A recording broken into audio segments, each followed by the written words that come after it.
انسان کو جیت سنبھالنے کے لیے ہار کا عادی ہونا چاہیے، نہیں تو وہ جیت کے سنبھالنے کا اہل نہیں ہوگا۔ اس کے ساتھ بھی یہی سب ہو رہا تھا۔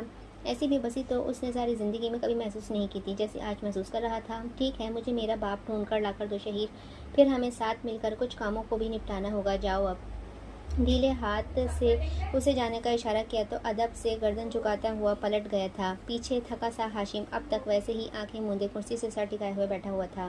بی جان اور امل دونوں نگار بیگم کے پاس آئی ہوئی تھیں۔ جب سے بی جان آئی تھی، نگار بیگم کو خاموش کروانے کی کوشش میں ہلکان ہونے لگی تھی۔ رات سے رو رو کر نگار اپنے آپ کو ہی رات میں بوڑھا کر لیا تھا۔ امل نے ان کی بگڑتی شخصیت کو دیکھ کر افسوس سے سوچا تھا۔ لاؤنج میں بے حد خاموشی تھی، صرف نگار اور کبھی کبھی امینہ اور شازیہ کے رونے کی آوازیں آ جاتی تھیں، باقی گویا پوری حویلی سے جیسے کسی نے زندگی کھینچ لی تھی ایک جھٹکے میں۔ اسی آشنا میں داخلی دروازے سے ارجمن، نازیہ اور نفیس داخل ہوئے تھے۔ ارجمن تو آتے ہی نگار بیگم کے گلے لگ کر بہت روئیں۔ بجائے کسی کو تسلی دینے کے، یہ خاندان کی نام نہاد پرخلوص عورتیں بلا وجہ گلا باڑ پاڑ کر کیوں روتی ہیں؟ اس نے انہیں اس طرح روتے ہوئے دیکھا تو اس کے اندر بیزاری سے سر جھٹکا تھا۔ یہ سب جتنا بھی اصلی ہو جاتا اسے ہمیشہ نقلی ہی لگتا تھا۔ بے اختیار ہی اس کی نگاہیں نفیس پر پڑی تو اس نے نفرت سے چہرہ گھما لیا تھا۔ اسے دیکھتے ہی گویا اندر تک کڑواہٹ پھیل گئی تھی۔ نازیہ سے پچھلی تلخی کے بعد اس نے اس کی جانب دیکھا بھی نہیں۔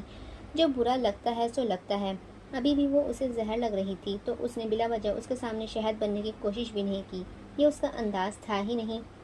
امل جو نہیں ہے وہ کبھی نہیں بن سکتی۔ اچھی طرح رو دھو کر جب دونوں دیورانی جیٹھانی بیٹھیں تو دوپٹے سے آنسو صاف کر رہی تھیں۔ پھر نگار ایک دم ہی گہرا سانس لے کر بولی تھیں، حسین نے تو کبھی کسی کے ساتھ برا نہیں کیا، کبھی کسی کا برا نہیں چاہا، ہمیشہ لوگوں کی مدد ہی کیا کرتے تھے۔ وہ تو کبھی کسی کے جھڑکا نہ ہی گالی دی۔ میں نے تو کبھی ان کو کسی کے خلاف بولتے ہی نہیں سنا، اور اب ایسے اف کر رو اٹھی تھی۔ شازیہ نے ایک گہرا سانس لیا تھا۔ بہت لوگ کہہ رہے ہیں کہ دشمنی میں کسی نے اٹھایا ہے بابا کو، مگر یقین کریں چچی، میرے بابا کسی کی کوئی دشمنی نہیں تھی۔ کبھی انہوں نے کسی کو تکلیف نہیں پہنچائی۔ بھلا ان کی ایسی جان لیوا دشمنی کہاں سے آ گئی؟ غلط کہہ رہے ہیں سب، جھوٹ کہہ رہے ہیں۔ اس نے آنکھوں سے گرتے آنسو کو رگڑ کر صاف کیا تو ساتھ بیٹھی امینہ نے اسے خود سے لگاتے ہوئے حوصلہ دیا تھا۔ ایک ہی جھٹکے میں سب کے سب گویا بکھر کر رہ گئے تھے۔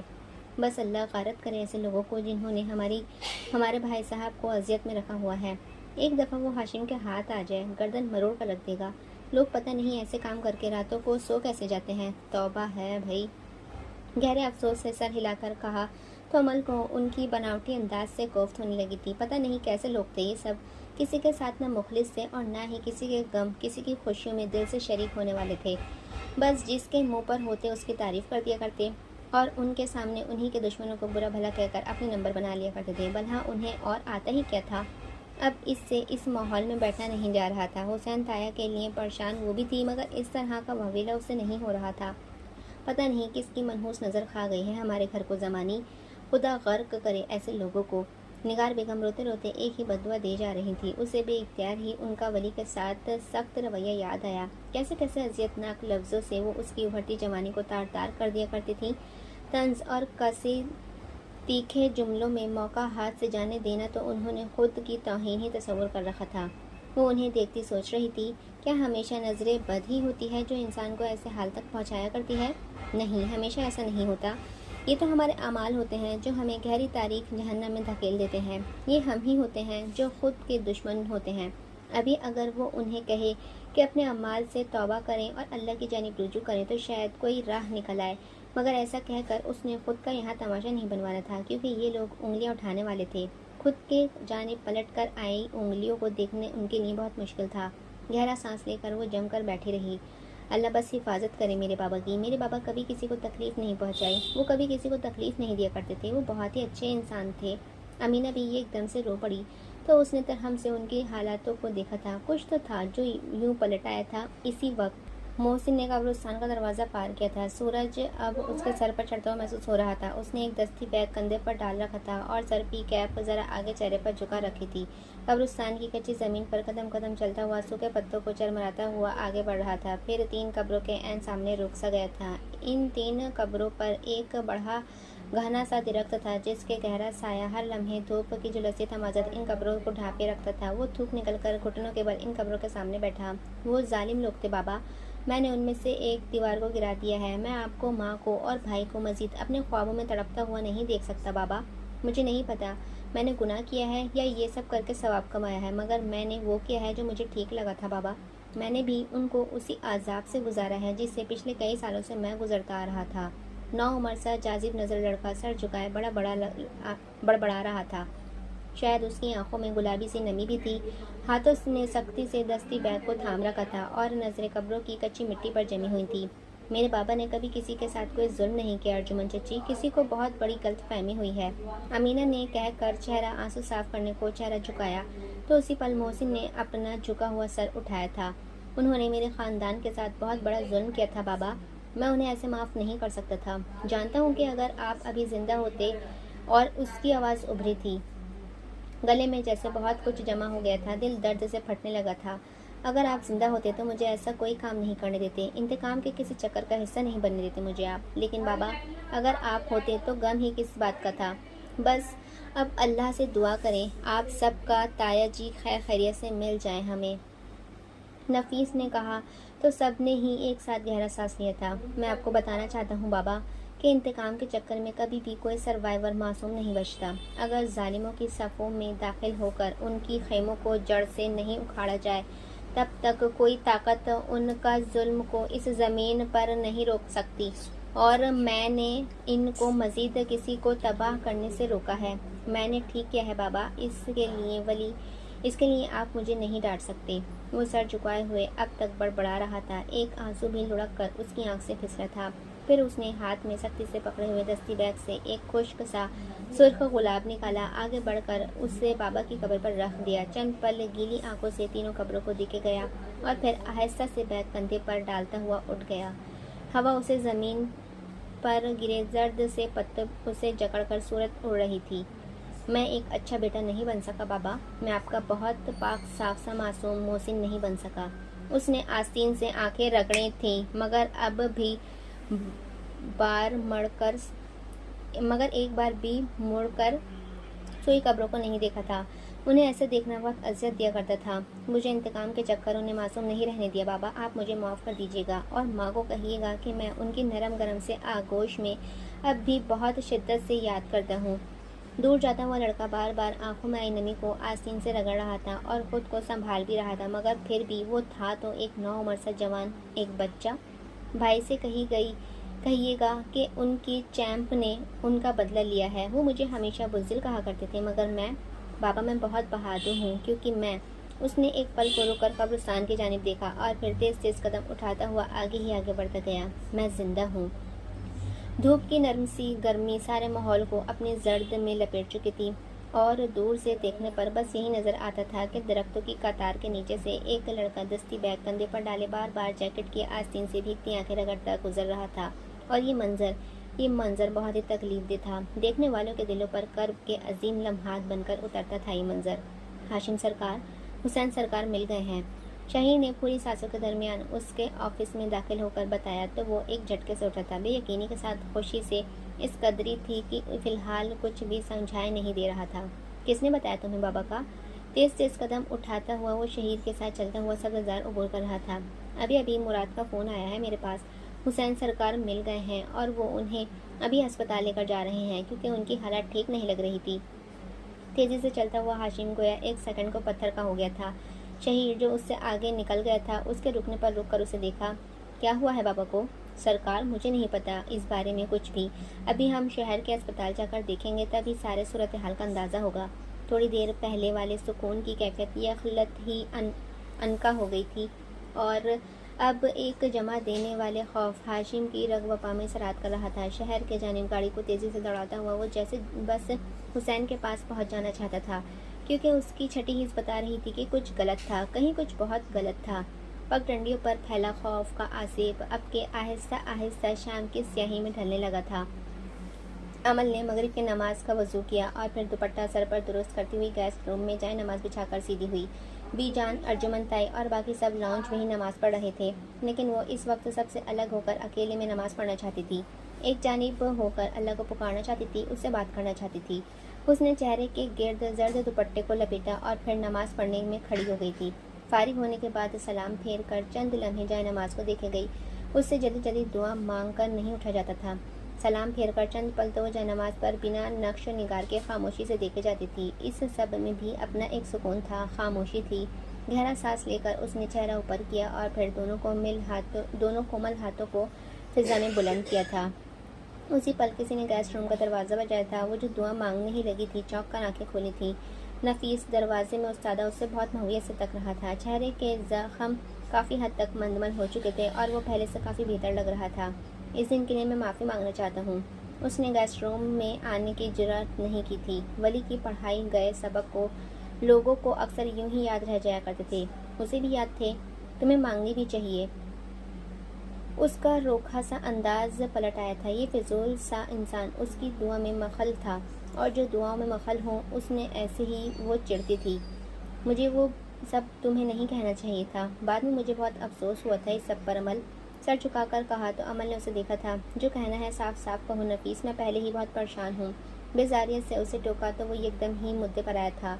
میں چاہتا ہوں کہ جو بھی غلط فہمی ہمارے درمیان پھیل گئی ہیں اب تم اسے اپنے دل سے نکال دو۔ ہمارا اب رشتہ ہو چکا ہے۔ میں تم سے کوئی بدلہ نہیں لینا چاہتا، نہ ہی میرا تمہیں مزید تنگ کرنے کا کوئی ارادہ ہے۔ میں بس یہ چاہتا ہوں کہ تم میری طرف سے اپنا دل صاف کر لو۔ اس نے ایک پل کو زرد سے لباس میں بے داغ سے حسن والی لڑکی کو دیکھا تھا۔ تمہیں کیا لگتا ہے کہ یہ باتیں اتنی آسانی سے دلوں سے نکل جاتی ہیں؟ یہ میرا دل ہے نفیس، کوئی اسٹور روم نہیں کہ جس میں جو سامان فالتو لگے اسے بڑے آرام سے اٹھا کر باہر پھینک دیا جائے۔ تمہیں اندازہ بھی ہے کہ میں تمہاری حرکت کس قدر گھٹیا اور نیچ ہے؟ اس نے وہیں جائنماز پر بیٹھے بیٹھے گردن اس کی جانب پھیر کر کہا تھا، ساتھ میں وہ اسے افسوس سے دیکھ بھی رہی تھی۔ میں جانتا ہوں، اسی لیے تو معافی مانگ رہا ہوں تم سے۔ مجھے ایسا نہیں کرنا چاہیے تھا۔ ٹھیک ہے، لیکن میں اتنی جلدی معاف نہیں کرتی نفیس۔ تمہاری معافی اسی شرط پر ہو سکتی ہے کہ جب تم مستقبل کے کسی بھی رویے سے یہ ثابت نہ کرو کہ تم ایک نہایت ہی گھٹیا اور بدتمیز انسان ہو۔ نفیس نے بے یقینی سے ایک پل کو چہرہ اٹھا کر اسے دیکھا تھا۔ میں تمہیں پسند کرتا ہوں عمل۔ عمل کی کنپٹیوں تک میں جلن مچ گئی تھی۔ جس رشتے میں وہ اس کے ساتھ بندھ گئی تھی، کیا کوئی راستہ تھا اس سے نکلنے کا؟ پسند کرنے سے پہلے اگر تم عزت کرنا سیکھ جاتے تو یہ زیادہ بہتر ہوتا تمہارے لیے۔ جانتے ہو تم اور تمہارے جیسے بہت سے لڑکے اپنی محبتوں میں ناکام کیوں ہو جاتے ہیں؟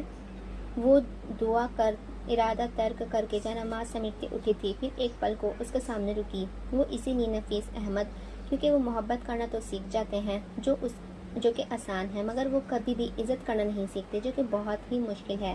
لڑکیوں کو محبت نہ دو، انہیں عزت دے دو۔ عزت کے دو بول بھی بول دو گے نا تو وہ کبھی تمہاری ناقدری نہیں کریں گی۔ لیکن اگر جہاں ذرا سا تم اپنی جنگلی فطرت پر اترے اور اسے بے عزتی سے اپنانا چاہا، تب تم اور تم جیسا ہر لڑکا اس لڑکی کو کھو دے گا۔ عزت کرنا سیکھو۔ محبت عزت کے ساتھ بندھی بوٹی ہے کہ جس کا ذائقہ عزت کے ساتھ ہی آتا ہے، اور اگر صرف محبت کو لے کر تم اس کے دل پر حکمرانی کرنا چاہو گے تو بھول ہے یہ تمہاری، وہ تمہیں کبھی نہیں ملے گی۔ جسے مل بھی جائے مگر روح تک تمہاری رسائی عمر بھر ناممکن ہی رہے گی۔ اس نے جائنماز ایک صوفے پر ڈال کر دوپٹے کی تہہ چہرے کے گرد سے کھولتی باہر کی جانب بڑھ گئی تھی۔ دروازے کے وسط میں استادہ نفیس نے گہرے سانس لے کر چہرہ جھکایا تھا۔ 1.5 گھنٹے کی ڈرائیو پر اسپتال موجود تھا، لیکن یہ 1.5 گھنٹہ زندگی کا سب سے طویل وقت ثابت ہو رہا تھا ہاشم کے لیے۔ اس کا دل ڈوب ڈوب کر ابھرنے لگا تھا۔ ولی سے کچھ بھی بید نہیں تھا، وہ کچھ بھی کر سکتا تھا، اور اگر جو اس نے کچھ کیا تو اس کے دانت جم گئے تھے۔ کنپٹی کو جاتی رگ غصے سے پھڑپڑانے لگی تھی۔ قریباً 1.5 گھنٹے کی ڈرائیو کو بامشکل 1 گھنٹے میں پار کر کے وہ ہسپتال پہنچا تھا۔ گاڑی کا دروازہ تیزی کے ساتھ بند کرتا اندر کی جانب بھاگا۔ شہیر اس کی رفتار سے ملنے کی کوشش کر رہا تھا، مگر ہاشم پر تو گویا کوئی طاقت سی وارد ہو رہی تھی۔ اس کے قدم میں بجلی سے بھر گئی تھی۔ شہیر کو ساتھ لیے بغیر وہ تیز تیز آگے بھاگ رہا تھا۔ بڑے سے چمکتے ٹائلز کے ہال میں ریسیپشن کے پاس ہی اسے مراد اور اسی کے آدمی مل گئے تھے۔ اب کہ مراد اس کے آگے آگے اس کی رہنمائی کرتا ہوا کمرے کی جانب بڑھ رہا تھا۔ نہ جانے کیوں اس کی تیز قدموں کی رفتار دھیمی پڑی جا رہی تھی۔ جیسے جیسے حسین کا کمرہ قریب آتا جا رہا تھا اس کی ہمت جواب دینے لگی تھی۔ اتنے سالوں سے لوگوں کو والدین کو ناحق مارتے ہیں، کبھی ان کی تکلیف کا اندازہ نہیں ہوا تھا، لیکن یہ اذیت بہت ہی زیادہ تھی۔ مراد کمرے کے باہر پہنچ کر ایک پل کو ہچکچا کر ٹھہر گیا تھا۔ اس کی ہچکچاہٹ ہاشم نے بخوبی محسوس کر لی تھی، اور اس نے اسے پیچھے ہٹاتے ہوئے کمرے کا دروازہ وا کیا۔ اور پھر خود بھی ایک پل کو پتھر کا ہو گیا تھا۔ ایک ڈاکٹر حسین کے بستر کے ساتھ کھڑا جھک کر ان کی بند آنکھوں کو ایک ایک کر کے کھولتا، ٹارچ مار کر دیکھ رہا تھا۔ ایک طرف نرس بھی ڈرپ میں انجیکشن لگا رہی تھی۔ وہ جلدی سے آگے بڑھا۔ اس کا باپ ٹھیک تھا، ہاں وہ ٹھیک تھا، لیکن ایک منٹ۔ اس کی آنکھوں سے حسین کے قدموں پر ڈلی سفید چادر سے اس کے چہرے کی جانب سفر کیا اور پھر اس کا گویا سارا آسمان گر پڑا تھا۔ حسین کے چہرے کے زاویے بگڑ کر ایک ہی انداز پر رک چکے تھے۔ انہیں کیا ہوا ہے؟ اسے پتا تھا، مگر پھر بھی اس نے پھنسی سی آواز میں ڈاکٹر سے پوچھا تھا تو اس نے ایک نظر اسے دیکھا۔ آپ مریض کے کیا لگتے ہیں؟ بیٹا ہوں ان کا۔ سوری، یہ زندہ تو ہیں مگر ان کے جسم کا بہت سا حصہ پیرالائز ہو چکا ہے۔ ہاتھ، پیر اور جسم کے کسی حصے کو بھی حرکت نہیں دے سکتے ہیں یہ، ہاں صرف آنکھوں کو گھما کر دیکھ سکتے ہیں، وہ بھی بس ایک ہی جانب۔ ڈاکٹر نے اپنے پروفیشنل سے انداز میں بریفنگ دی اور پھر اپنے بے داغ سا سفید کوٹ درست کرتا ہوا باہر کی جانب بڑھنے لگا، مگر اس کی آواز پر رک گیا۔ انہیں فالج کیسے ہوا؟ کسی شدید صدمے کی وجہ سے ہوا ہے انہیں فالج، اکثر ایسا ہو جاتا ہے۔ کیا یہ ٹھیک ہو جائیں گے؟ اس کی مرجھائی ہوئی آنکھیں حسین کے زرد پڑتے چہرے پر جمی ہوئی تھیں۔ اس کا اپنا وجود بھی زرد پڑتا جا رہا تھا۔ نہیں، ایسے مریضوں کے صحت یاب ہونے کے چانس بہت کم ہوتے ہیں۔ ہاشم نے آنکھیں سختی سے میچ لی تھیں۔ تکلیف کا ایک ریلا گزرا تھا اس کے سر سے لے کر پیر تک۔ اچھا تو ایسا ہوتا ہے ظالم ہو جانا، ایسا ہوتا ہے مظلوم ہونا، ایسا اتنا بے بس، اتنا تکلیف دہ۔ اسے بے جان مجسمے کی طرح چھوڑ کر ڈاکٹر باہر کی جانب بڑھا اور پھر دروازہ بند کر کے ٹائلز سے چمکتی ہوئی راہداری میں آگے ہی آگے بڑھنے لگا تھا۔ ایک پل کو ٹھہر کر سفید کوٹ کی جیب سے موبائل نکالا اور پھر چند نمبر ڈائل کرتا ہوا پھر سے آگے بڑھنے لگا تھا۔ وہ پہنچ گیا ہے یہاں تک ولی، اگر اس نے کسی سے تحقیق کروا لی اسے پتہ چل جائے گا کہ اس کے باپ کو فالج کیوں ہوا ہے۔ ولی جو دیڑے پر موجود فائلوں میں سر دیے بیٹھا تھا سنجیدگی سے پیچھے کو ہو کر بیٹھا۔ ہاشم کبھی تحقیق نہیں کروائے گا کیونکہ وہ جانتا ہے کہ اس کے پیچھے میں ہوں اور جلد یا دیر میرے پاس ضرور آئے گا۔ تمہاری مدد کا بہت بہت شکریہ جاسم۔ کوئی بات نہیں، بس اپنا خیال رکھنا ولی۔ رکھتا ہوں اب فون۔ جاسم نے گہرا سانس لیا اور پھر فون سفید کوٹ کی جیب میں ڈالتا ہوا آگے بڑھ گیا تھا۔ پیچھے ہاشم اب تک جمع ہوا تھا۔ پھر اس نے آہستہ سے حسین کے ساتھ بیٹھ کر اس کے بے جان جسم کو ہاتھ لگایا۔ وہ جسم کسی مردہ وجود کی طرح یخ ہو رہا تھا، بے جان ٹھنڈا۔ ایک دم فون کی گھنٹی بجی تو اس نے بنا نمبر دیکھے ہی فون اٹھا کر کان سے لگایا۔ ماں جی، بابا مل گئے ہیں مجھے، ابھی آ رہے ہیں ہم گھر۔ آگے شاید نگار کی بہت بے یقین سی خوشگوار سی آواز سنائی دیتی مگر اس نے کوئی بھی آثر لیے بغیر ہی فون رکھا اور ویسے ہی حسین کے بے جان وجود کو دیکھے گیا۔ شکستہ حال ہاشم آج اپنی بے بسی کو انتہاؤں پر تھا۔ آدھی رات کے کسی پہر حسین احمد کی حویلی میں ایمبولینس داخل ہوئی تھی۔ گھر والے جو چلتے پھرتے حسین کی توقع کر رہے تھے ایسے فالج زدہ وجود کو دیکھ کر گنگ کے گنگ رہ گئے تھے۔ ایک پل کو تو کوئی کچھ بھی نہیں بولا تھا، یوں لگتا تھا سب کو سانپ سونگھ گئے ہو۔ سب سے پہلے زمان آگے بڑھے، پھر حسن اور پھر سب جیسے تیسے کر کے اسے اندر کمرے میں لٹانے میں کامیاب ہو ہی گئے تھے۔ نگار بیگم ہاشم کو زور زور سے ہلا کر استفسار کر رہی تھی کہ کیا ہوا ہے، یہ سب کیسے ہوا، یہ سب کس نے کیا ہے، مگر ہاشم بت بن کر کھڑا رہا۔ اس کے پاس گھر والوں کو دینے کے لیے کوئی جواب نہیں تھا۔ پھر اس کی بے تاثر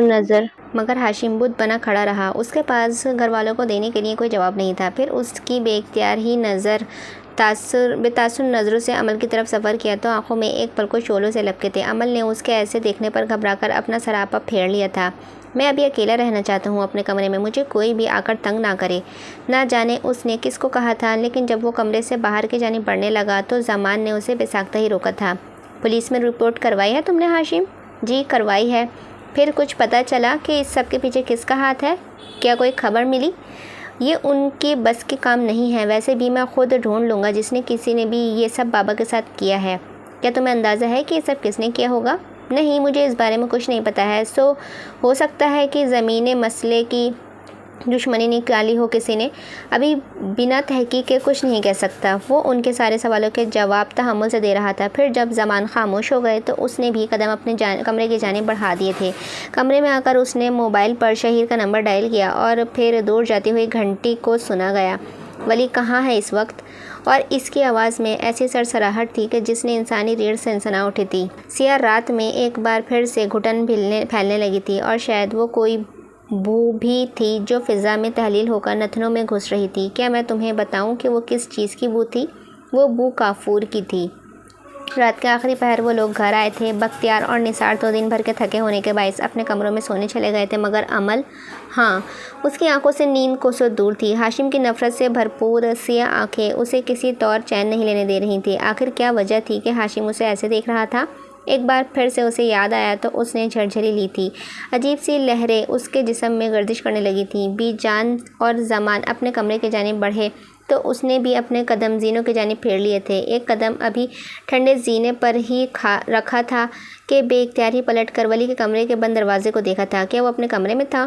اس کے قدم خود بخود ہی اس کے کمرے کی جانب مڑ گئے تھے۔ دروازے کے قریب پہنچ کر اس نے ہلکا سا دروازہ بجایا، مگر جواب ندارت تھا۔ وہ ایک پل کو ٹھہر گئی، پھر آہستہ سے دروازہ کھولا، مگر صاف ستھرا کمرہ انتہائی خاموش لگ رہا تھا۔ رات کے اس وقت کہاں ہے وہ؟ اس نے اچنبے سے دیوار پر ٹک ٹک کرتی ہوئی گھڑی کو دیکھا اور پھر ایک دم ہی پریشان ہوتے دل کے ساتھ باہر کی جانب بڑھ آئی۔ رات کے اس وقت وہ کہاں تھا؟ دھڑکتے دل کے ساتھ زینوں پر چڑھتی وہ اب مسلسل اس کے بارے میں ہی سوچے جا رہی تھی۔ دوسری جانب زمان اپنے کمرے میں راکنگ چیئر پر جھولتے کسی گہری سوچ میں ڈوبے ہوئے تھے۔ بی جان نے انہیں گرم دودھ کے ساتھ دوائیاں لا کر دیں تو انہوں نے گہرا سانس لے کر دوائیاں تھام لی تھیں۔ زمانی ان کے سامنے رکھے صوفے پر جا بیٹھی تھی۔ یہ تو طے ہے کہ آج کسی کو بھی نیند نہیں آنی تھی۔ کیا سوچ رہے ہیں زمان؟ ان کے ایسے پوچھنے پر انہوں نے نظریں کھڑکی سے باہر نظر آتے تاریک آسمان کی جانب پھیری تھیں۔ سوچ رہا ہوں زمانے کے قدرت کے چکر بھی کتنے عجیب ہوتے ہیں۔ انسان کیا سوچ رہا ہوتا ہے اور قدرت کیا سوچ رہی ہوتی ہے۔ ہمارے منصوبہ بندی اور قدرت کی منصوبہ بندی میں کس قدر فرق ہوتا ہے نا زمانی۔ جن مظالم کو کرتے بھاجی نے کبھی اپنے زوال تک کا نہ سوچا، آج وہ زوال بنا بتائے ہی ان پر وارد ہو گئے اور ہم میں سے کوئی بھی کچھ نہیں کر سکا۔ ہم جیسے با اثر لوگ بھی کچھ نہیں کر سکے زمانی۔ قدرت جو طے کرتی ہے وہی ہو کر رہتا ہے۔ بس سوچ رہا ہوں کہ کبھی بھیانک ظلم کا بدلہ جو یوں پلٹ آیا ہے اتنی تکلیف اور اذیت کے ساتھ۔ وہ بولتے بولتے تھکنے لگے تو ایک دم ہی خاموش ہو گئے۔ زمانی نے بھی اختیاری گہرا سانس لیا تھا۔ انسان بھول جاتا ہے زمان، اللہ نہیں بھولتا۔ اب کے زمان نے گہرا سانس لیا تھا۔ بے شک وہ نہیں بھولتا، کبھی نہیں بھولتا۔ جانتی ہو ہمارے بابا ہمیں ہمیشہ نصیحت کیا کرتے تھے کہ ظلم سے خود کو ہمیشہ بچا کر رکھنا، کیونکہ باقی تمام گناہ معاف ہو جاتے ہیں، مگر کسی انسان کی ذات پر کیے گئے بے جا ظلم بڑی تباہیوں کے بغیر نہیں ٹلتے۔ آج دیکھو ہم کتنی بڑی تباہی سے دو چار ہو گئے ہیں زمانی۔ سب پلٹ آیا ہے، کچھ بھی نہ بچا۔ لوگ پتہ نہیں خود کو خدا کیوں بنا لیتے ہیں، حالانکہ خدا تو بس ایک ہی ہے، اس ساری چلتی کائنات کا بادشاہ۔ اللہ کیوں نہ جانے یہ اس کے مقابلے پر آتے ایک پل کو نہیں سوچتے کہ انسان اور اللہ کا کوئی مقابلہ نہیں ہے۔ جو بھی اس سے مقابلے پر آیا ہے تباہی ہوا ہے، اور جس نے اس کے آگے گردن جھکا دی وہ سرخرو ہو گیا۔ آج میرا بوجھ تلے دبا دل چاہ رہا ہے کہ میں دنیا کو چیخ چیخ کر بتاؤں کہ خدارا کسی پر ظلم نہیں کرے، کیونکہ یہ کسی اور پر نہیں اپنی ذات پر کیا گیا ظلم ہے، اور ظلم وہ ایک پل کو خاموش ہوئے تھے۔ ظلم پلٹ کر ضرور آیا کرتا ہے۔ ان کا دکھ زمانی کو مزید دکھ میں مبتلا کر رہا تھا۔ سیاہ رات میں زمان کے خاموش ہوتے ہی ایک بار پھر سے خاموشی پھیل گئی تھی۔ اوپر اپنے کمرے میں بیٹھی امل، ہاتھ کی ہتھیلیوں پر ایک عجیب قسم کا گہرا جامنی سا داغ تھا جو بڑھتا ہی جا رہا تھا۔ وہ اس داغ کو دیکھ کر خوفزدہ ہوتی تھی، کیونکہ یہ داغ اکثر کسی اپنے کی موت کی چند لمحات پہلے ہی اس کی ہتھیلی پر ابھرا کرتا تھا۔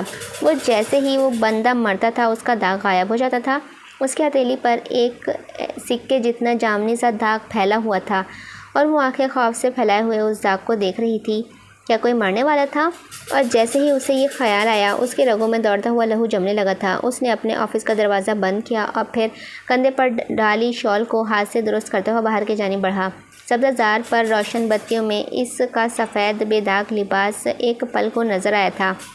کندھے پر ڈالی گئی کتھئی شال ایک جانب لڑک کر جھول رہی تھی اور دوسرا حصہ کندھے پر ہی ڈالا تھا۔ اس نے جیسے ہی قدم آگے بڑھائے تو ٹھٹک کر رک گیا۔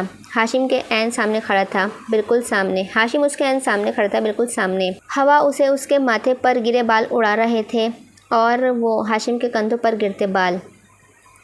کیا ایک دفعہ بھی وہ سب کرتے تمہیں رحم نہیں آیا ولی؟ وہ باپ تھا تمہارا، مطلب اسے بھی پتہ ہے۔ اس سے فیصلے پر کھڑا لڑکا زخمی سا مسکرایا تھا۔ نہیں ہاشم، مجھے اس پر بالکل بھی رحم نہیں آیا، جیسے اسے مجھ پر کئی سال پہلے رحم نہیں آیا تھا۔ وہ باپ تھا تمہارا۔ ہاشم دہاڑا تھا، اب کہ اس کے چہرے پر جمی مسکراہٹ غائب ہو گئی تھی۔ جمع دینے والے تاثرات نے اس کے چہروں کا احاطہ کر رکھا تھا۔ میں اسے اپنا باپ نہیں مانتا، کیونکہ باپ ایسا ہرگز بھی نہیں ہوتا۔ اس نے باپ ہونے کا کوئی حق کبھی ادا ہی نہیں کیا ہاشم، وہ صرف تمہارا باپ ہے، صرف تمہارا۔ ہاشم چند پل اسے دیکھتا رہا، پھر پیچھے بندے ہاتھوں کو سامنے کیا تو ولی کو سبزہ زار پر روشن بتیوں میں چمکتی ہوئی ریوالور نظر آئی۔ اس نے اسی سکون سے اس کا چہرہ دیکھا تھا۔ تو آج وہی بیٹا اپنے باپ کا بدلہ لینے آیا ہے ولی تم سے، کیا مار دو گے جان سے؟ اس نے آرام سے پوچھا تھا۔ ہاشم نے اس پر تنا ہاتھ مزید تانا اور خون آشام نظروں سے اسے دیکھا تھا۔ بالکل، کیا تمہیں لگتا ہے کہ میں اسے کسی کم پر راضی ہوں گا؟ اس کی کنپٹی پر جمی پسینے کی بوندیں بہہ کر اس کے گردن پر لڑک رہی تھیں۔ دیکھتے دیکھتے ہی اس کا سارا جسم پسینے میں نہا سا گیا تھا، مگر ولی ویسے ہی کھڑا رہا تھا۔ اس نے کسی قسم کی بچاؤ کی کوشش نہیں کی تھی۔ کئی سالوں بعد بھی وہ دونوں آج بھی اسی دائرے میں قید تھے، اسی موت اور زندگی کے دائرے میں، اور آج کسی ایک کو مر جانا تھا۔ ہاں، یہ چکر اسی طرح ختم ہونا تھا، اور یہ اسی طرح ختم ہو سکتا تھا۔ میں نفرت کرتا ہوں تم سے ولی احمد، بہت نفرت کرتا ہوں میں تم سے۔ اس نے ٹریگر دبایا تو ایک گولی ہوا میں تیرتی ہوئی آئی اور ولی کے کاندھے میں پیوست ہو گئی تھی۔ خون کے چیٹھے دور تک اڑے تھے، اس کا وجود جھٹکا کھا کر پیچھے کو لڑکا تھا۔ کہانی اپنے اختتام کو پہنچ رہی تھی۔ مسجد کے باہر پھینکا گیا بچہ آج مرنے والا تھا۔ کیا کسی کی زندگی اور موت کے درمیان اتنا فاصلہ ہوگا جتنا ولی کی زندگی اور موت کے درمیان تھا؟ ایک اور گولی فضا میں تیرتی اس تک آئی، مگر تکلیف کے باعث گھٹنوں کے بل بیٹھنے کی وجہ سے وہ گولی اسے چھو کر گزر گئی۔ لیکن شاید ابھی ہاشم کا انتقام پورا نہیں ہوا تھا۔ اس نے ایک اور گولی چلائی اور وہ گولی ولی کے پیٹ کو چیرتی اندر جا گھسی۔ رگوں میں گویا جلن کا احساس برپا تھا، ایک نہ ختم ہونے والی جلن کا احساس۔ ابھی وہ تیسری گولی اس کے دل پر مارنے کا ارادہ رکھتا تھا کہ کسی کی گاڑی ڈیرے کے باہر رکی تو وہ سر پٹ باہر کی جانب دوڑا تھا، اپنی گاڑی کا دروازہ کھولا اور کانپتے وجود کے ساتھ گاڑی میں بیٹھتے ہی گاڑی بھگا لے گیا۔ ولی زمین پر گرا درد سے کر رہا تھا، خون ابل کر اس کے سفید لباس کو داغدار کر گیا تھا۔ اچھا، تو یہ انجام تھا اس کی کہانی کا۔ ٹھیک ہوا اس کے ساتھ، یہی تو انجام تھا جو اس نے سوچ رکھا تھا۔ تکلیف سے اس کی آنکھیں بند ہونے لگی تھیں۔ امل نے کھڑکی کا پٹ وا کیا، مگر رات کی گھٹن کم نہیں ہوئی تھی۔ اس کے ہاتھ پر پھیلا جامنی سا نشان اب کیس سمٹنے لگا تھا، اور دیکھتے ہی دیکھتے اس کا نشان ایک دم ہی غائب ہوا تو ولی کی آنکھیں مکمل طور پر بند ہو گئی تھیں۔ کہانی ختم ہو گئی تھی، مگر پھر اس نے محسوس کیا کہ کوئی اسے اٹھا کر کندھے پر ڈال رہا ہے۔ کوئی تھا جو اسے لے کر دوڑ رہا تھا۔ اس کی بند آنکھوں نے اس شخص کو دیکھنے کی کوشش کی، مگر اس کا چہرہ سمجھ نہیں آیا تھا۔ پھر اس نے اسٹریچر ٹھنڈے فرش پر گھسیٹے جانے کی آواز سنی۔ اسپتال کی ٹھنڈی راہداری میں کسی کی تیز قدموں کی آواز، ڈاکٹر اس کے آس پاس کھڑے بھنبھناہٹ میں بات کر رہے تھے، پھر سفید چادر جھٹکے سے جھٹک کر چہرے پر ڈالنے کی آواز، پھر کسی کے مردہ وجود پر سے تمام روشنیاں بند کر دینے کی آواز، پھر سرد سے مردہ خانے میں مردوں کے درمیان اسٹریچر لا کر رکھنے کی آواز۔ اور اگر آپ کو ولی کبھی نہ ملے تو سمجھ لیجیے گا کہ وہ کسی سرد مردہ خانے میں ہوگا۔ کیا مطلب؟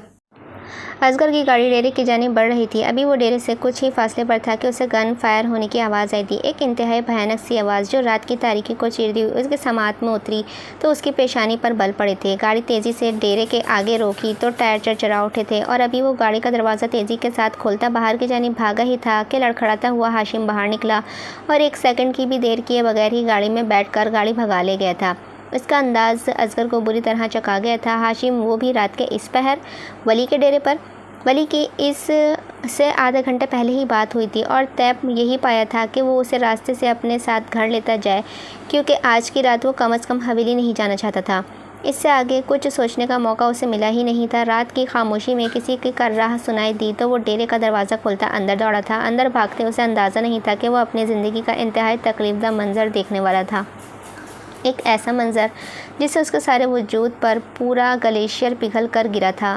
سبزہ زار پر وہ سفید سے سرخ لباس میں اوندھے منہ گرا ولی ہی تھا جو ہولے ہولے تکلیف کے باعث کر رہا تھا۔ ولی! اس کے لب سے بے آواز ہلے تھے، دل میں کوئی کانچ سا گھپا تھا۔ ایک لمحے کی بھی دیری کیے بغیر ہی وہ اس کے پاس بھاگتا آیا تھا، دونوں کندھوں سے تھام کر اسے سیدھا کیا تو اس کے اپنے ہاتھ بھی ولی کے خون سے سرخ ہو گئے تھے۔ ولی کی آنکھیں تکلیف کے باعث بند ہوتی جا رہی تھیں۔ ولی آنکھیں کھولو ولی! اس کا چہرہ دونوں ہاتھوں سے تھپ تھپا کر اس نے اسے جگائے رکھنے کی کوشش کی تو تکلیف سے کانپتے ولی نے نیم بے ہوشی کسی کیفیت میں سر ہلایا تھا۔ یہ خون، خدایا اتنا خون، وہ کیا کرے، یا اللہ وہ کیا کرے۔ اس نے بٹن والی شرٹ جلدی سے اتار کر ولی کی پیٹ پر آئے گھاؤ پر باندھی اور پھر آنن فانن ہی کچھ بھی سوچے بغیر اسے اپنے کندھے پر لاد لیا تھا۔ اس کے پاس زیادہ وقت نہیں تھا، اگر وہ 1 گھنٹے میں اسپتال نہ پہنچا تو ولی کو بچانا بہت ہی مشکل تھا۔ خون زیادہ بہہ جانے کی صورت میں پھر کوئی کچھ بھی نہیں کر سکتا تھا۔ اس نے اسے گاڑی کے پچھلے حصے میں لٹایا اور پھر جتنی تیزی سے کچی سڑک پر وہ گاڑی دوڑا سکتا تھا اس نے دوڑائی۔ پریشانی سے ایک آدھ بار کراہتے ولی کو بھی دیکھ لیتا تھا، جس کی بند آنکھوں کے پار بہت سے آنسو چمک رہے تھے۔ اس نے ایک ہاتھ زور سے اسٹیئرنگ پر مارا اور پھر کار کی رفتار اس قدر بڑھا دی کہ جتنی بڑھائی جا سکتی تھی۔ 1.5 گھنٹے کے فاصلے کو اس نے آدھے گھنٹے میں پار کر لیا تھا۔ ہسپتال کے باہر پہنچ کر اس نے جلدی سے گاڑی کی پچھلا دروازہ کھولا اور ولی کو اپنے کندھے پر ڈالتا ہوا ہسپتال کے اندر دوڑا تھا۔ ایمرجنسی، ایمرجنسی، بکھرے بالوں والے لڑکے نے اندر داخل ہوتے ہی چلا کر کہا تو کوئی اسٹریچر لینے دوڑا تو کوئی اس کے جانب بڑھا تھا۔ سارا ہسپتال چہرہ موڑے اسے ہی دیکھ رہا تھا۔ اس کی سفید ٹی شرٹ خون سے داغدار ہو گئی تھی اور رخسار پر بھی خون لگا ہوا تھا، ہاتھ بھی خشک ہوئے خون سے رنگے ہوئے تھے۔ اسٹریچر کے ساتھ دوڑتے اس نے ولی کا بے جان زرد سا چہرہ دیکھا تھا تو دل اندر کو ڈوب کر ابھرا تھا۔ اسے ایمرجنسی وارڈ میں لے جایا گیا۔ ٹھنڈی راہداری میں بے چینی سے چکر کاٹنے لگا تھا، پورا جسم بھی گویا کسی سے نے مرچیاں ہی بھر دی تھیں۔ کسی پہلو پر چین نہیں آتا تھا۔ کبھی وہ کمرے کا دروازے کے باہر لگے کرسیوں پر بیٹھ جاتا تو کبھی یخ پڑی راہداری میں لمبے لمبے چکر کاٹنے لگتا۔ وقت کاٹنا بہت مشکل ہو جا رہا تھا۔ اگر ولی کو کچھ ہوا تو، اور اس سوال کے آگے اس کے اندر سے گویا جان سلب کر رہا تھا۔ قریباً کافی ٹائم بعد اسے وقت نہیں سمجھ آیا کہ کتنا وقت گزر چکا ہے۔ اسے بس اتنا اندازہ تھا کہ صبح کی پہلی اذان ہو چکی ہے۔ ڈاکٹر جب باہر نکلا تو وہ جو راہداری میں چکر کاٹ رہا تھا بے اختیار ہی ڈاکٹر کی جانب بھاگا۔ ڈاکٹر نے چہرے سے ماسک ہٹا کر اسے دیکھا تھا۔ اللہ کا بہت شکر ہے، آپ کا دوست اب خطرے سے باہر ہے، سرجری کامیاب ہو گئی ہے۔ اگر آپ اسے ہسپتال لانے میں ذرا سی بھی دیر کر دیتے تو ہمارے لیے اسے بچانا بہت مشکل ہو جاتا۔ وہ لفظ نہیں تھے، زندگی تھے۔ اسے خود پر سے من و بوجھ اترتا محسوس ہوا۔ وہ ٹھیک تھا، خدایا وہ ٹھیک تھا۔ کب تک ٹھیک ہو جائے گا وہ؟ ہاں، ریکور کرنے میں انہیں 1 مہینہ یا پھر اس سے زیادہ کا عرصہ لگ بھی سکتا ہے۔ دراصل یہ ان پر ڈیپینڈ کرتا ہے کہ وہ جو خود کتنے مضبوط ہیں۔ اگر ان کی قوت مدافعت اچھی ہے تو وہ 15 دن میں بھی ریکور کر سکتے ہیں۔ شکریہ، بہت شکریہ ڈاکٹر۔ اس نے بہت شکر گزاری سے کہہ کر ڈاکٹر کا ہاتھ تھاما تو وہ رسمی سی مسکراہٹ کے ساتھ آگے بڑھ گیا تھا۔ وہ ایک پل کو آگے ہوا اور ایمرجنسی وارڈ کے گول شیشے سے جھانک کر اندر دیکھا تھا۔ بیڈ پر سفید پٹیوں میں جکڑے ولی کو دیکھ کر اس کی تکلیف یکدم سے سوا ہو گئی تھی۔ کچھ یاد آنے پر اس نے حسن کو کال کی تو ولی کا سن کر دوڑ چلے آئے تھے۔ کیا ہوا ہے ولی کو؟ کس نے؟ خیر اب کیسا ہے وہ؟ حالت زیادہ سیریس تو نہیں ہے؟ حسن نے ایک ساتھ اس سے بہت سے سوال کیے تو اس نے ان کی تسلی کروائی۔ ڈاکٹر کی بتائی گئی ساری پرسکون باتیں ان کے گوش گزار کی تو حسن کی چڑھتی ہوئی پریشانی کچھ کم ہوئی تھی۔ آہستہ سے گہرا سانس لیتے وہ اس کے ساتھ آ بیٹھے تھے۔ شکر ہے مالک کا کہ تم درست وقت پر پہنچ گئے، شکر ہے پروردگار کا۔ ان کے لبوں سے شکر کے بول نہیں ہٹ رہے تھے کہ یکدم ہی لبوں پر مٹھی جمائے اصغر اٹھ کھڑا ہوا۔ اسے ایسے اٹھتے دیکھ کر حسن نے بھویں سکیڑی تھیں۔ کہاں جا رہے ہو؟ ایک کام ہے بابا، آپ یہاں ولی کے پاس رہیں، میں ابھی 1 گھنٹے میں فارغ ہو کر آتا ہوں، ابھی آتا ہوں کچھ دیر میں۔ اس نے آدھی ادھوری بات کہہ کر باہر کی جانب دوڑ لگائی تو وہ اسے پیچھے سے آوازیں دیتے رہ گئے، مگر اس نے پیچھے مڑ کر نہیں دیکھا تھا۔ کچھ فاصلے پر واقعی گھر سے اس نے ایک بٹن شرٹ اٹھائی اور ولی کے خون سے داغدار ہوئی سفید شرٹ کو تبدیل کر کے بغیر سیاہ شرٹ پہن لی تھی۔ تبدیل کیے بغیر ہی سیاہ شرٹ پہن لی، پھر گاڑی کے کچے راستوں کی جانب ڈال دی تھی۔ ابھی اسے ایک بندے سے اپنا حساب چکتا کرنا تھا۔ رات کی پریشانی اب غصے میں تبدیل ہو کر اس کی پیشانی پر چمک رہی تھی۔ ابھی فجر کی نیلی روشنی بالکل تازہ تھی۔ دور دور تک نیلی سی روشنی میں ڈوبے گاؤں کے کئی گھروں سے اٹھک پٹھک کی آتی آوازیں پتہ دیتی تھیں کہ لوگ جاگ چکے ہیں۔ اس نے بغیر کسی دقت کے گاڑی ہاشم کے ڈیرے کے باہر روکی اور پھر زور سے دروازہ بند کرتا ہوا باہر نکل آیا تھا۔ وہ حسب توقع ایک قتل کرنے کے بعد اپنے گھر جانے کے بجائے یہیں پر تھا۔ اس نے آفس کے اندر کی تاریکی کو نیم و دروازے سے دیکھا اور پھر بنا کسی کی بات کی پرواہ کیے بغیر آگے بڑھا اور ٹیبل کے پیچھے لگی کرسی پر آنکھیں موند کر بیٹھے بے خبر ہاشم کو گریبان سے پکڑ کر اٹھایا تھا۔ اس سے پہلے کہ وہ سمجھتا کہ ہو کیا رہا ہے، اس نے 1 2 3 ایک کے بعد دیگر اس کے چہرے پر گھما گھما کر مکے مارے تو پہلے ہی بے حال ہوئے ہاشم کی 14 طباق روشن ہو گئے۔ ہوش میں آتے ہی جیسے ہاشم کو سمجھ آیا کہ اس کے ساتھ ہو کیا رہا ہے، اس نے اسے پوری قوت سے دھکا دیا، مگر اصغر ریسلر تھا، جنون بھوتوں کی سی طاقت تھی وہ اس کے بازوؤں میں۔ ایک جھٹکے کے بعد وہ اتنی ہی قوت سے آگے بڑھا اور 5 انگلیوں کا جمع ہوا موقع جب ہاشم کی پسلی پر مارا تو یکدم ہی پیچھے کی جانب گھسیٹتا ہوا گرا تھا۔ اس نے بے رحمی سے اس کے گریبان سے پکڑ کر اسے اٹھایا اور اس کا سر دیوار میں دے مارا۔ ہاشم کا سر بری طرح چکرایا تھا، اس نے اسے اب کی پوری قوت سے دھکا دیا تھا۔ اصغر لمحہ بھر کو لڑکھڑا کر پیچھے کو لڑکا تھا۔ ہاشم سر سے آتے خون کو ہاتھ سے دباتا ہوا ٹیبل کے پیچھے رکھی موٹی سی ہاکی اسٹک کی جانب لپکا۔ اصغر نے ایک لمحہ جھٹکے سے اسے آگے بڑھ کر اس سے پہلے کہ ہاکی اسٹک جھپتی اور پھر کسی بھوکے شیر کی طرح اس پر پل پڑا، ہر دفعہ اتنی قوت سے اس کے جسم پر اسٹک ماری کہ ہاشم کے جسم میں طاقت کا آخری نقطہ بھی پگھل کر گرنے لگا تھا۔ اس کی آنکھیں اس قدر تشدد پر بند ہونے لگی تھیں، وہ یکدم ہی گھٹنوں کے بل گرا تو اس نے آگے بڑھ کر اس کا چہرہ بالوں سے چھڑا کر اوپر کو اٹھایا تھا۔ میرے دوست کو اگر آئندہ ہاتھ لگایا نہ سالے تو کھڑے کھڑے زمین کے اندر زندہ درگور کر دوں گا۔ ایک آخری بار اس نے ہاکی اسٹک گھما کر اس کے منہ پر ماری تو اب کے ہاشم بری طرح چکرا کر زمین پر گرا۔ اس نے چند لمحے اسے دیکھا اور ہاکی اسٹک اس کے گرے وجود پر نفرت سے پھینکی۔ 1% بھی اسے اپنے کیے پر افسوس نہیں تھا۔ ایسا تھا تو پھر ایسا ہی سہی۔ ہاشم زمین پر کرہاتا ہوا لوٹ رہا تھا۔ آس پاس صاف ستھرے سے آفس کی حالت بکھر چکی تھی۔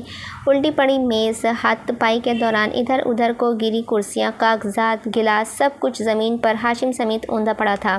اس نے آستین سے پیشانی پر آیا ہوا پسینہ صاف کیا اور پھر باہر کی جانب قدم بڑھا دیے تھے۔ نیلی سی روشنی میں ایک دوست نے اپنے ایک دوست کا بدلہ لے لیا تھا اور اسے بدلہ لے لیا تھا، ایسا بدلہ لیا تھا کہ اگلے کئی دنوں تک تو ہاشم سے ایک نوالا بھی نہیں چبایا جانا تھا۔ واپسی پر گاڑی ڈرائیو کرتے ہوئے اصغر کی ہر پل کو جگمگاتی آنکھیں بے رحمی سے سپاٹ ہو رہی تھیں۔ ایک شریف انسان کو کبھی بھی اکسانا نہیں چاہیے، کیونکہ وہ ایک سویا ہوا بھیڑیا ہوتا ہے، اگر جاگ گیا تو وہ آپ کو چیر پھاڑ کر بھی سکتا ہے، چیر پھاڑ کر کھا بھی سکتا ہے۔ اور وہ جانتے ہو کہ سب سے زیادہ خوفناک انسان کون ہوتا ہے؟ وہ جو کسی اچھے انسان کی طرح ہنستا مسکراتا آپ کی غلطیوں کو اپنی برداشت کی آخری حدود تک سہ لیتا ہے۔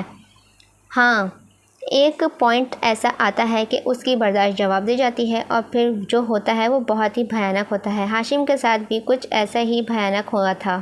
نواز کو جب ولی کے بارے میں خبر ہوئی تو اسپتال دوڑا چلا آیا تھا۔ اس نے اسپتال کی راہداری دوڑتے ہوئے عبور کی، لیکن راستہ تھا کہ بڑھتا ہی جا رہا تھا۔ جس چیز کا دھڑکا اسے لگ رہا تھا آخر کو وہ آج ہو ہی گیا تھا۔ ہاشم جیسے بذات انسان سے اس سب کی توقع کی جا سکتی تھی۔ اصغر جو ولی کو روم میں شفٹ کروانے کے بعد کمرے کے باہر نکل ہی رہا تھا، نواز کو دیکھ کر ایک پل کو ٹھہر گیا۔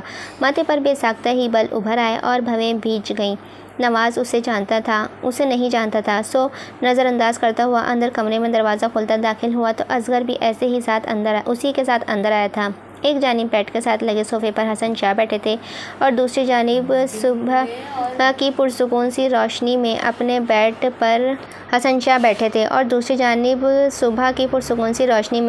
بیڈ پر پٹیوں میں جکڑا ولی دوائیوں کے زیر اثر بے خبری کی نیند سو رہا تھا۔